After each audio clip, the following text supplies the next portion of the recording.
ግርግሩ ሕይወቴን ሊረብሽ ሊያስፈሩ ለካ ቆሜ ሳስበው ኑሮዬ በኪዳን ነው ኧረ ከኔ ጋር ያለው እሱ እግዚአብሔር ነው ኪዳን አለኝ የእውነት ቃል አለኝ ኢየሱስ ነው ልጁ ያደረገኝ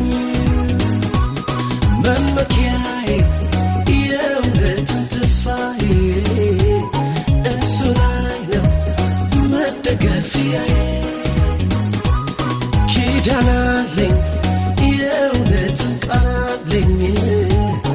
ኢየሱስ ነው ልጁ ያደረገኝ መመኪያዬ